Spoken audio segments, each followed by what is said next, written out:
যে সমস্ত স্টুডেন্টরা পলিটেকনিক কলেজে অ্যাডমিশনের জন্য জেক্সপো অথবা ভোগলেটের ফর্ম ফিল আপ করেছিলে, তো JEXPO choice filling last date related একটি নতুন আপডেট চলে এসেছে তোমাদের মেন অফিসিয়াল ওয়েবসাইটে। তো সেই আপডেটটা কি দেখো, এখানে যেটা তোমাদের বলা হয়েছে যে চয়েস ফিলিং ফর আইটিআই ই, ITI M and polytechnic first year অর্থাৎ JEXPO is open from 27 July 2026।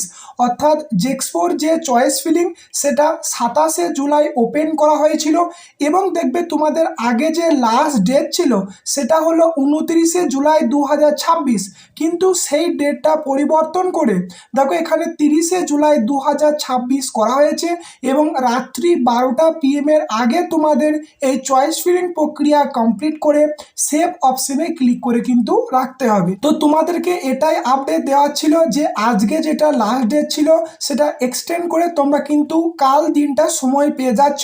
তাই তোমরা চয়েস ফিলিং এ ভুলগুলি করেছো এই ভিডিওতে আমি ডিসকাশন করব।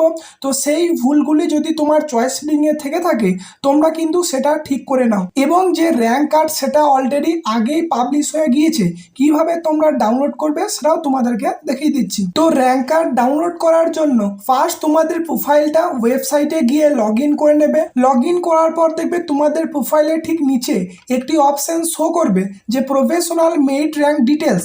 তো এখানে তোমরা যে র্যাঙ্ক দেখতে পাচ্তে তো তারই ডান দিকে তোমরা একটি অ্যাকশনের অপশন পেয়ে যাবে। এখানে দেখো অপশন দেওয়া হয়েছে যে র্যাঙ্ক কার্ড পিডিএফ, এই অপশনে ক্লিক করে তোমরা কিন্তু ডাউনলোড করতে পারবে। পরবর্তী দেখো যে পয়েন্টটা আলোচনা করব যে তোমরা এই যে চয়েস ফিলিং বা কাউন্সিলিং প্রসেসটা করছো, তো এই প্রসেসে অনেকে ভুল চয়েস ফিলিং করে থাকে। তো সেটা তোমরা কিভাবে সেই ভুলগুলি করবে না সেটাও তোমাদেরকে দেখিয়ে দেবো।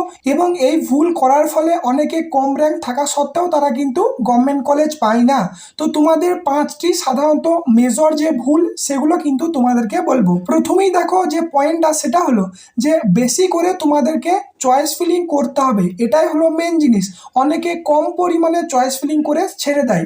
দেখো এটা কিন্তু আমি বলছি না, তোমরা দেখো মেন অফিসিয়াল ওয়েবসাইটে এলে তোমাদের এই যে চয়েস ফিলিং এর উপরই একটি পয়েন্ট অ্যাড করা আছে যে add multiple choices to maximize your chance of securing a seat. অর্থাৎ দেখো তোমার যে সিট বা একটা কলেজে তোমার সিট পাওয়ার সম্ভাবনা বাড়ানোর জন্য অধিক পরিমাণে চয়েস অ্যাড করতে হবে, তবে কিন্তু তোমাদের একটা গভর্নমেন্ট কলেজ পাওয়ার চান্স অনেকটা বেড়ে যাবে। দ্বিতীয় যেটা পয়েন্ট সেটা হলো যে অনেকে তাড়াহুড়ো করার ফলে তারা প্রাইভেট কলেজ বা বেসরকারি কলেজ অ্যাড করে ফেলে।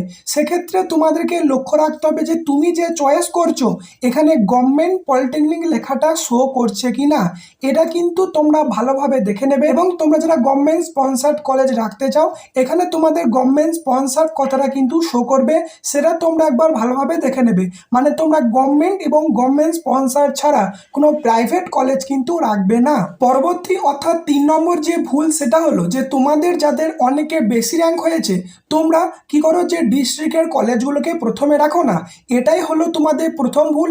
দেখো ডিস্ট্রিক্টের একটা কিন্তু কোটা থেকে থাকে, শুধুমাত্র কলকাতা বা তার আশেপাশে যে সমস্ত ডিস্ট্রিক্টগুলো আছে সেগুলো বাদ দিয়ে। তো সেক্ষেত্রে তোমাদের যাদের অনেকে বেশি র্যাঙ্ক আছে তোমাদের কিন্তু প্রথম কাজ হলো যে তোমার ডিস্ট্রিক্টে যে সমস্ত কলেজ সেগুলোকে প্রথমে রাখা। যেমন দেখো আমি যদি হুগলি ডিস্ট্রিক্ট হিসেবে এক্সাম্পল দিই, দেখো এখানে 3টি কিন্তু দেখো একই ডিস্ট্রিক্টের কলেজ। পরবর্তী পয়েন্ট দেখো যে তোমরা অনেকে ভুল ট্রেড চয়েস করে ফেলো তাড়াহুড়োর মধ্যে। দেখবে তোমরা যখন চয়েস ফিলিং করছো তোমার ধরো একটা ট্রেড পছন্দ, তো তুমি অন্য একটা ট্রেড ভুল করে চয়েস করে ফেলেছো, সেটা কিন্তু তোমাদের এখন থেকে পরিবর্তন করতে হবে। মানে ধরো তুমি সিভিল ইঞ্জিনিয়ারিং নিয়ে পড়তে চাও, সেক্ষেত্রে ভুল করে ধরো তুমি ইলেকট্রিক্যাল চয়েস করে ফেলেছো, সেক্ষেত্রে ডিলেট অপশনে ক্লিক করে সেটা কিন্তু তোমাদেরকে ডিলেট করে দিতে হবে। এবং পরবর্তী যে পয়েন্ট অর্থাৎ 5 এবং লাস্ট নম্বর পয়েন্ট সেটা হলো ভুল কলেজ চয়েস করা।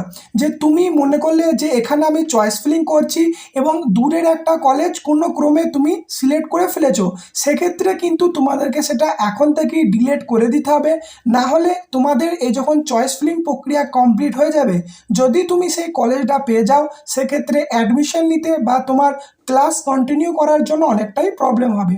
এবং সমস্ত চয়েস ফিলিং করার পর আমি বারবার বলছি, এই সেভ অপশানে তোমাদেরকে ক্লিক করে ওকে বাটনে তোমরা ক্লিক করে দেবে এবং তোমাদের যে প্রেফারেন্স লিস্ট সেটা একটা পিডিএফ এর মধ্যে ডাউনলোড হয়ে যাবে। তোমরা সেটা ডাউনলোড করে তোমাদের কাছে রেখে দেবে, কোনো প্রিন্ট করার দরকার নেই। এবং যে র্যাঙ্ক কার্ড সেটা কিন্তু প্রিন্ট করে রেখে দেবে এবং র্যাঙ্ক কার্ড যতদিন না তুমি কলেজে অ্যাডমিশন নিচ্ছ ততদিন সেটা কিন্তু তোমার কাছে রেখে দেবে।